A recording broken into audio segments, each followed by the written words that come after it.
운동선수들은 경기가 시작되기 전 몸을 풀기 위해 스트레칭을 합니다. 또 발목이나 손목, 무릎 등의 붕대를 감거나 보호대를 착용하기도 하는데요. 이것은 무리한 동작으로 관절에 충격을 주는 것을 막기 위해서입니다. 관절은 뼈와 뼈가 연결되는 부위를 말합니다. 그 연결을 부드럽게 하려고 관절 주위의 뼈는 연골로 덮여 있는데요. 연골은 운동선수들이 착용하는 보호대처럼 뼈와 뼈 사이의 충격을 완화해주는 역할을 합니다. 연골이 없다면 무릎을 꿇거나 구부리는 모든 동작에 장애를 겪게 되는데요.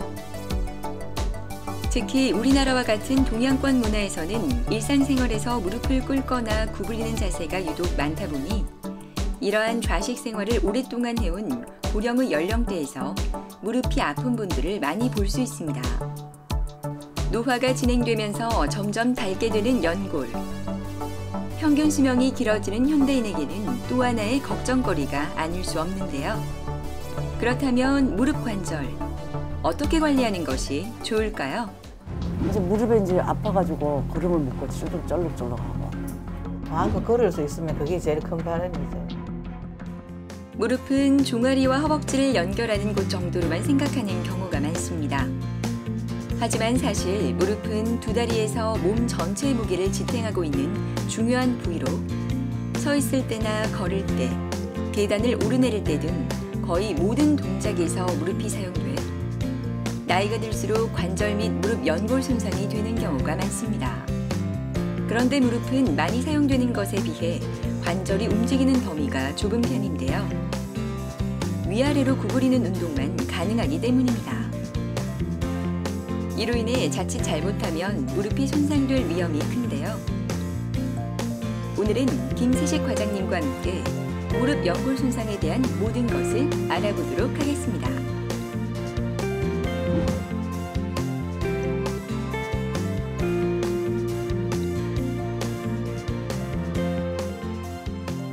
무릎은 우리 몸에서 큰 관절 중에 하나고요. 그리고 또 복잡합니다, 구조가. 그래서 손상이 매우 다양할 수밖에 없고요.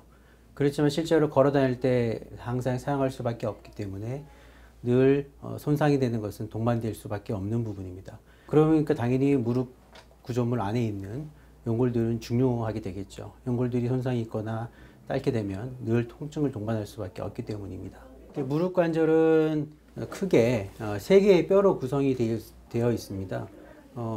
요거를 이렇게 열어보면 대퇴골과 경골 그리고 슬개골로 구성이 되어 있는 게 이제 무릎 관절인데요. 무릎 관절 안에는 무릎 관절을 형성하고 있는 물렁뼈라는 연골이 있고요. 그리고 그 물렁뼈와 물렁뼈 사이에는 쿠션 역할, 완충 역할을 하는 반월상 연골이 있습니다. 그래서 요 물렁뼈가 다치든지 또는 반월상 연골이 다치든지 이런 것들이 이제 결국은 무릎 관절을 손상시키는 원인이 되고 통증을 유발하는 원인이 되는데요. 젊은 사람들은 보통 운동 내지는 스포츠 활동이 많습니다. 축구를 하든지 또는 배드민턴이나 탁구들을 하면서 무릎 관절이 갑자기 통증이 생긴 경우가 많아서 찾아오게 되는 경우가 많고요. 그런 경우 상당수가 반월상 연골이 파열이 됐다든지 또 젊은 사람들은 십자인대에 파열이 동반되는 경우도 많습니다. 나이 드신 분들은 대부분 퇴행성 변화가 많고요. 퇴행성 변화라고 하는 것은 결국 나이가 들어감에 따라서 무릎 나이가 노화가 되는 거죠. 무릎 나이가 노화가 되면은 결국 이 물렁뼈도 약해지게 되고요. 물렁뼈의 쿠션 역할을 해주는 반월상 연골도 약해집니다. 그래서 서로 약해지는 가운데 견디다 못해서 반월상 연골이 찢어지는 경우가 상당히 많습니다. 그래서 이제 통증이 오고 또한 무릎이 붓기도 하고 이런 것들이 원인이 됩니다. 무릎 연골이 손상됐을 때 가장 큰 특징은 통증입니다. 없던 통증이 생겼다고 하면은 그것은 당연히 무릎 안에 뭔가 이상이 생겼다는 신호가 되고요. 그 다음에 나타나는 특징적인 증상 중에 하나가 부종입니다. 우리가 이제 어려운 말로 부종이라고 하는데 무릎이 붓는 겁니다. 물이 찼다는 게 의미가 되고요. 물이 차는 이유는 무릎 안에 무슨 문제가 있을 때 자기 몸을 스스로 보호하기 위해서 무릎 안에서 물을 많이 만들어내는 거고요. 반대로 얘기하면 무릎 안에 이상이 있다는 신호가 되겠고요. 그 다음에는 여러 가지 무릎이 잠기는 증상, 즉 마음대로 움직이지 못한다거나 또 무릎을 구부릴 때 갑작스럽게 통증이 생긴다거나 이런 증상들이 대부분 연골 손상의 특징적인 증상이 되겠고요. 쌀쌀한 아침 공기가 이제 겨울이 시작된다고 전해주는 것 같은 11월의 어느 날. 환경미화원인 경희 씨는 오전 5시 30분에 출근하면 건물 전체 청소를 시작으로 복도, 화장실까지 그녀의 손이 가지 않는 곳이 없을 만큼 일이 가득한데요. 하지만 그녀는 싫은 내색 한번 하지 않습니다. 지금 이렇게 움직일 수 있다는 것 자체가 너무나 감사한 일이라 말하는 경희 씨. 작년 12월 고질병처럼 있었던 무릎 통증이 너무 심해져 약물치료, 물리치료까지 안 해본 치료가 없었다고 하는데요. 맨 처음에 한의원을 가가 한 몇 달 치료를 받았어요. 받았는데도 호전이 없고 그래도 억지로 이리저리 걸었는데 막 갑자기 못 걷겠는 거예요. 그래 쩔룩쩔룩 하면서 3일을 걷다가 도저히 안 되겠다 싶어서 병원 왔더니 MR을 찍어봐야 됩니다. 그래 찍었더니 선생님이 하는 말씀이 수술을 해야 됩니다. 수술 안 하면 안 됩니다. 그래 수술했더니 금세 막 그 다음날 아픈 게 없어진 거예요. 이제 통증이 약간 휴증은 이제 수술에 째고 이랬으니까 그런 건 있어도 그 아프기 전 그런 아픔이 없는 거예요. 아 그래서 나 진짜 신기하다고 생각했어요. 자, 어머니 왼쪽 무릎이 아파서 오셨잖아요, 그죠? 왼쪽 무릎이 안쪽이 아프세요, 바깥쪽이 아프세요? 안쪽이 그죠? 네. 안쪽이 아프시고 어머니 무릎 MRI이신데요. 무릎 안쪽에 반월상 연골이 있습니다. 이 삼각형 모양으로 생긴 반월상 연골이 상당히 찢어져 가지고 너덜너덜해 있는 상태세요. 그래서 요거를 제가 내시경으로 관절 내시경으로 안에 찢어진 연골을 깨끗하게 정리하는 수술을 할 겁니다. 지금 만지시는데 아프세요? 네. 자, 이렇게 비틀었을 때 통증이 있으세요? 김경희 환자분 같은 경우에는 처음 내원하셨을 때는 제일 주된 증상이 무릎 통증과 부종이었습니다. 무릎이 붓고 아프다 하고 내원을 하셨고요. MRI 상에서 내측 반월상 연골 파열이 발견이 되었습니다. 그리고 그 내측 반월상 연골 파열된 주위로 압통이라는 것을 만졌을 때 통증이 있느냐 없느냐 여부를 말하는데요. 압통이 저명하게 나타나는 것을 발견할 수 있었고요. 그래서 우리가 반월상 연골 파열이 주된 통증의 원인이라고 판단을 해서 수술을 시행을 하게 되었습니다. 반월상 연골 파열은 크게 이제 두 가지 단계로 나눌 수가 있습니다. 반월상 연골이라는 것이 이 바깥쪽은 좀 두툼하고요. 그 다음에 무릎 관절 안쪽의 부분은 얇습니다. 즉 단면을 잘라봤을 때 삼각형 모양의 구조물이 되겠고요. 이 바깥쪽 부분은 피가 잘 공급이 됩니다. 그래서 이쪽 부분이 찢어진 경우에는 비교적 비수술적 치료법이나 봉합 위주로 가고요. 안쪽이 찢어진 경우에는 수술적 방법이나 절제술 위주로 가게 됩니다. 그 말은 무슨 말이냐면은 찢어진 정도가 얼마 안 된다고 판단되면은 제가 약을 먹고 또 물리치료를 통해서 비수술적 치료를 해볼 수가 있고요. 찢어진 게 관절 안쪽까지 다 찢어져서 완전 파열이라고 판단된 경우에는 먼저 수술적 치료를 더 중심적으로 두고 치료를 하게 됩니다. 김경희 씨 같은 경우에는 반월상 연골 파열이 완전 파열, 즉 바깥에서부터 관절 안쪽까지 완전히 다 찢어진 완전 파열에 해당이 하기 때문에 관절 내시경을 통한 부분 절제술을 시행하는 것이 원칙이라고 볼 수 있겠고요. 실제로도 부분 절제술을 통해서 증상이 상당히 많이 호전된 것을 볼 수가 있었습니다. 김세식 과장의 진단에 따라 경희 씨의 수술이 진행됐습니다. 이 수술은 절개 부위에 내시경과 특수기구를 삽입해 의료진이 관절 안을 직접 확인하며 손상된 조직을 제거하는 수술인데요. 신중하게 모니터를 바라보던 김세식 과장의 손끝이 빨라지는 것을 보니 이 수술도 성공인가 봅니다. 수술을 받으라 해서 수술을 꼭 해야 됩니까? 이러니까 수술해야 됩니다. 그래 이제 선생님 말씀을 단단히 듣고 편안한 마음으로 그래 하게 됐습니다. 반월상 연골 절제술이라는 것은 내시경을 통해서 수술이 진행이 되고요. 반월상 연골이 완전히 찢어져서 그 기능을 할 수 없을 때 일부분을 절제함으로 인해서 기능을 회복시켜 주는 것을 말합니다.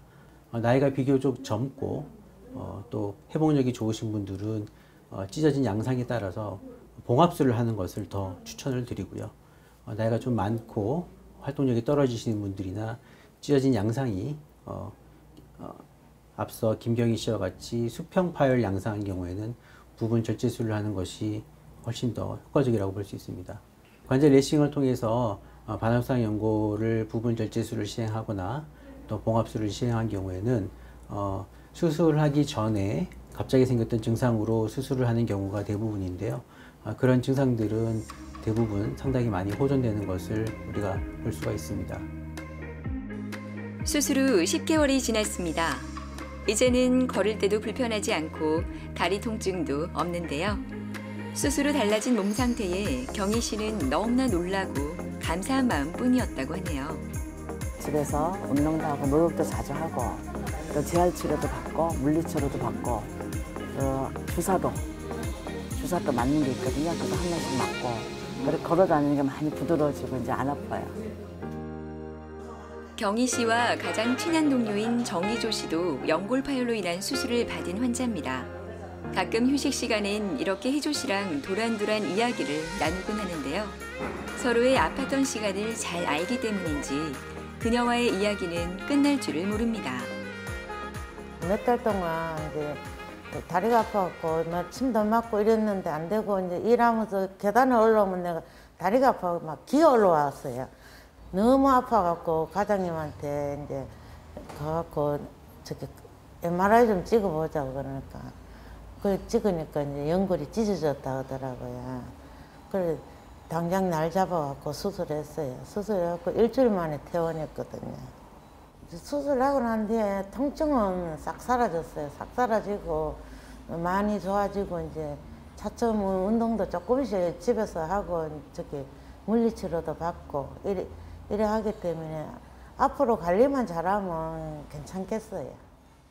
가장 중요한 것은 원래 모양대로 원위치 시키는 것이 가장 좋습니다. 그런 의미에서 보면은 봉합을 하는 것이 가장 좋다고 볼 수가 있습니다. 하지만은 봉합을 할 수 있는 파열 양상과 또 나이대가 있습니다. 그래서 나이와 파열 양상을 잘 우리가 구별을 해서요. 봉합할 수 있는 경우에는 꼭 봉합을 하는 것이 좋고요. 봉합할 수 없는 대표적인 예가 김경희 씨와 같은 수평 파열인데요. 그런 경우에는 저희가 깨끗하게 부분 절제술을 할 수밖에 없고 부분 절제술을 통해서도 충분히 증상 개선 효과가 있습니다. 그 다음에 이식술 같은 경우에는 나이가 많이 젊으신 경우, 즉 이제 45세 미만의 젊으신 분들 중에서 이전에 반합상 연골이 심하게 파열이 되어서 반합상 연골이 기능을 할 수 없는 경우에 이식술을 시행을 할 수 있습니다. 실제로도 이식술을 시행하고 상당히 많은 우리가 기간이 지난 경우에도 이식한 반합상 연골이 상당히 좋은 기능을 하는 것을 지금 논문으로도 많이 나오고 있고요. 실제 저희 병원에서도 많이 하고 있는 실정입니다. 네. 오른쪽 다리 걱정이 돼서 오른쪽 좀 건강하게 좀 하려고 지금 많이 신경 쓰고 있어요. 운동도 좀 하고 재활도 받고 오른쪽 다리도 걱정이 되니까 이제 이 다리까지 안 아파야 되니까 가정님 이야기도 열심히 듣고 주사도 또 맞고 그래 지금 관리하고 있습니다. 앞으로 이제 요거는 안 아팠으면 좋겠는데 어찌 될란지 그것도 걱정이고 예 그렇습니다 지금. 이른 아침부터 딸의 부축을 받고 병원을 찾은 박순옥 씨. 얼굴이 조금 긴장돼 보이는데요. 오늘 관절 내시경 수술을 받기 때문입니다. 계단을 오르내릴 수도 없을 만큼의 통증으로 언젠가는 수술을 받아야 하지 않을까 하는 생각을 하긴 했지만 막상 수술날이 되니 마음이 착잡하기만 합니다. 제가 옛날 좀 오래전부터 무릎이 아파가지고 정형외과 좀 많이 다니면서 주사를 맞았어요. 그래 맞았는데도 맞을 때뿐이고 계속 아픈 거예요. 그랬는데 이제 마침 여기에 다른 사람이 여기서 입원을 해가지고 잘 나았다고 이 병원을 소개를 해주더라고요. 그래서 이 병원에 오게 됐고 이 병원에 와서 이제 제가 허리를 지난 금요일에 시술을 했거든요. 시술하면서 이제 그때 이제 여기 와서 무릎도 아프다고 이야기를 하니까 이제 엑스레이 찍고 뭐 했는데 연골 주사를 3번을 맞았어요. 일주일에 한 번씩. 맞았는데 차도가 없는 거예요. 그 내가 과장님한테 연골선을 맞아도 계속 아프다 하니까 그러면 뭔가 이상이 있다. MRI를 찍으라 이렇게 말씀하셨는데 제가 전에는 뭐 찍고 있다가 이번에 시술하는 참에 입원하니까 이걸 이제 찍게 됐어요. 그래 찍고 난 후에 결과가 이제 수술을 해야 된다. 그렇게 나와서 그래 수술하게 됐어요. 수술 결정하고 나서는 그동안 너무 아팠으니까 내가 아팠는데 수술을 하고 나면 안 아프다 생각을 하니까 마음이 너무 편안했어요. MRI 보면은 지금 어머니 제가 만졌을 때 많이 아프다고 한 네. 부분 있지 않습니까? 그 부분에 지금 반월상 연골이라는 무릎 안에 구조물이 있는데요. 그 구조물이 MRI상에는 이렇게 삼각형 모양으로 보여요. 그 삼각형 모양으로 보이는 반월상 연골이 지금 찢어져 있습니다. 파열되어 있다는 뜻이고요. 그 파열된 부분을 저희가 관절 내시경을 통해서 깨끗하게 정리를 하는 부분 절제술을 시행을 할 겁니다. 박순옥 환자분 같은 경우에는 처음에 원래 무릎이 아파서 저희 병원 다니시던 분이셨습니다. 퇴행성 관절염 진단을 받고 연골 주사도 수차례 맞으셨는데 최근 한 달 전부터 갑작스럽게 무릎 통증이 심해지셔서 다시 내원하시게 되었습니다. 반월상 연골 손상이 의심이 돼서 시행한 MRI상에 오른쪽 무릎 같은 경우에는 외측 반월상 연골 파열이 발견이 되었고요. 왼쪽 무릎 같은 경우에는 내측 반월상 연골 파열이 동반이 되어 있었습니다. 그래서 약도 드시고 또한 물리치료를 시행했는데도 통증이 좋아지지 않아서 또한 오른쪽 무릎 같은 경우에는 외측 반월상 연골 파열이 완전 파열에 해당이 되기 때문에 수축 치료를 하기로 결정을 하였습니다. 무릎 내시경이라는 것은 무릎 관절 안쪽에 문제를 보기 위해서 양쪽에 구멍을 내게 됩니다. 무릎 가운데는 굵은 인대가 지나가고요. 뼈가 있기 때문에 가운데로는 접근하기 힘들고요. 양쪽으로 구멍을 내서 한쪽으로는 카메라를 놓고 한쪽으로는 기구를 넣어서 저희가 무릎 관절 안에 있는 문제들을 해결할 수 있는 수술법이 되겠고요. 관절 내시경 수술을 시행하면은 당연히 이제 무릎 안을 보기 위해서 크게 절개를 넣을 필요가 없이 카메라를 놓고 보기 때문에요. 크게 잼으로 인해서 생기는 출혈이나 또한 신경 손상, 또한 관절의 구축 등이 발생하지 않게 되겠고요. 피도 적게 나고 신경도 손상이 덜 되면은 아무래도 수술 후 회복이 빠릅니다. 반월상 연골 손상일 경우에는 파열 양상에 따라서 부분 절제술을 시행할 수도 있고 봉합술을 시행할 수도 있습니다. 부분 절제술을 시행한 경우에는 재활이 조금 빠릅니다. 봉합술을 시행할 경우에는 재활 속도가 좀 느릴 수밖에 없는데요. 그 이유는 이제 봉합을 한 거에 따른 조직이 붙을 때까지 우리가 좀 시간을 좀 기다려줘야 된다는 부분이 있기 때문입니다. 그래서 절제술을 시행한 경우 대략 수술 후 약 한 달 정도 재활 기간을 잡고요. 수술하고 한 이틀에서 3일 정도면 제가 일반적인 보행은 가능합니다. 단지 보행만 가능하다 뿐이지 운동이나 무리한 활동은 하지 않으셔야 되는데요. 그때부터 시작해서 물리치료와 재활치료를 병행하는데 대략 한 달 정도 소요가 된다고 보시면 되고요. 한 달 정도 후에는 대부분 일상생활이 가능하다고 보시면 됩니다. 봉합술인 경우에는 제가 봉합을 한 조직이 어느 정도 암으로 붙을 때까지는 다리를 디디지 않는, 즉 보행이 불가능한 상태가 상당 기간 좀 지속이 됩니다. 대략적으로 약 4주 정도는 땅이 되지 않는, 즉 비체중 부활을 하셔야 되고요. 그 기간 후에 또 재활치료를 들어가야 되기 때문에 그 재활치료 기간을 통한 전체적인 회복 기간은 약 3개월 정도 잡으셔야 됩니다. 이제 본격적인 수술을 위한 준비를 하는 순옥 씨. 그렇게 기다리고 있던 수술이었지만 막상 이렇게 검사를 하고 있자니 조금은 두려운 마음이 앞섭니다. 이렇게 수술 전 검사를 하면서 괜찮아질 거라 자꾸 되뇌입니다. 너무 이제 아파서 그동안 힘들었는데 수술하고 나면 안 아플 것에 대해서 내가 너무 기대하고 있고 너무 기분이 좋을 것 같아요. 그래서 뭐 등산도 가고 싶고 뭐 걷는 것도 마음껏 걸어도 뭐 무릎이 안 아프니까 좋을 것 같고, 내가 교회 봉사를 그동안에 하면서도 너무 아파서 아픈 가운데 억지를 했지만 수술하고 나서 이제 하면 안 아프니까 기쁘고 즐겁고 감사한 마음으로 더 할 수 아니겠습니까? 그게 전 제일 좋습니다. 수술 전 과장님의 회진 시간입니다. 이 시간이 환자들에게는 많은 위안이 된다고 하는데요. 수술에 대한 두려움이 의료진에 대한 믿음으로 바뀌는 시간입니다. 잠시 누워보세요. 오른쪽 무릎에 수술을 할 건데요. 오늘 수술할 내용은 관절 내시경 수술입니다. 과장님의 설명을 듣고 나서 한결 가벼워진 마음으로 수술실로 향하는 순옥 씨. 수술실에 들어오자마자 바로 척추 마취가 시작됩니다. 지금 수술할 환자분은 반월상 연골 파열로 제가 관절 내시경 수술을 하게 될 터인데요. 관절 내시경 수술이라는 것은 환자가 정자세로 누워 있는 상태에서 무릎에 2개 정도의 구멍을 내서 한쪽 구멍으로는 카메라를 집어넣고 또 한쪽 구멍으로는 수술 기구를 집어넣어서 필요한 부분을 부분적으로 절제해낸다든지 아니면은 봉합을 하는 이런 수술이 되겠습니다. 그래서 아주 작은 절개를 통해서 카메라를 보면서 하는 것을 내시경, 관절 내시경 수술이라고 하고요. 그렇기 때문에 피도 적게 나게 되겠고 통증도 적고 회복도 굉장히 빠른 수술법이 되겠습니다. 저희가 이제 관절 안으로 카메라가 들어왔고요. 지금 보이는 제가 밑에서 들어 올리는 것이 예측 반월상 연골이 되겠습니다. 지저분하게 보이는 것은 퇴행성 변화가 진행이 돼서 이렇게 보이는 거고요. 찢어진 부분을 정리를 하겠습니다. 원래 모양처럼 도나스 모양으로 만들었습니다. 다양한 종류의 반달연골 파열을 다 볼 수 있었는데요. 왼쪽에 내측 반달연골은 퇴행성 파열. 그래서 퇴행성 파열은 깨끗하게 정리만 해주는 시술을 했고요. 그 다음에 바깥쪽은 원판형 반달연골이었습니다. 그래서 원판형 반달연골이 증상이 있을 경우에는 원래 모양에 가깝게 이렇게 도나스 모양에 가깝게 만들어주는 것을 원칙으로 하고 있어서요.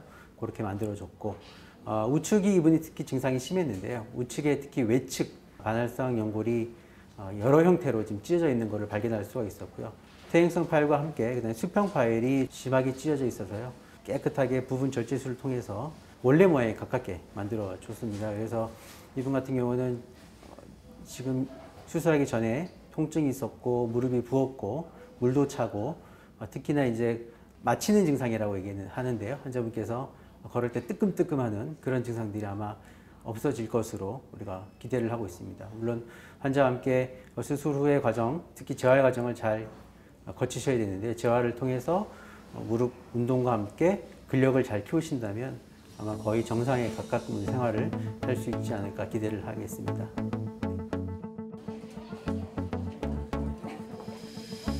대중교통이나 또는 자가용, 택시 등에서 내리시다가 무릎이 갑자기 아프다고 찾아오시는 분들이 많습니다. 또는 평상시에 자주 다니는 계단길인데 내려오시다가 갑작스럽게 통증이 심해져서 오시는 분들 많습니다. 이런 경우에는 꼭 저희가 반월상 연골 손상을 의심해 봐야 되기 때문에 잊지 말고 그런 증상 생기신 분들은 병원을 꼭 내원하시면 좋겠고요. 병원에 내원하셔서 정확하게 진단을 받으시고 또 그 진단 하에서 정확한 치료를 받으신다면 충분히 아프시기 전 상황으로 돌아갈 수 있으니까요. 꼭 희망거리지 말고 병원에 내원하셔서 의사를 만나보시고 치료받으시길 권해드리겠습니다. 소중한 것을 잃고 나서야 그 가치를 깨닫는다라는 말이 있습니다. 이것은 우리의 신체 건강도 해당하는데요. 우리의 몸은 중요하지 않은 부위가 없을 정도로 모두 각자의 역할을 성실히 수행하고 있습니다. 그러나 대부분의 사람은 이를 인식하지 못한 채 관리에 소홀하다가 수습할 수 없는 상황까지 병을 악화시키고 있는데요. 그렇기 때문에 오랫동안 사용할 수 있도록 평소에 꾸준한 관리가 중요합니다. 더 멋진 노후를 위한 준비, 지금부터 해보시는 건 어떨까요?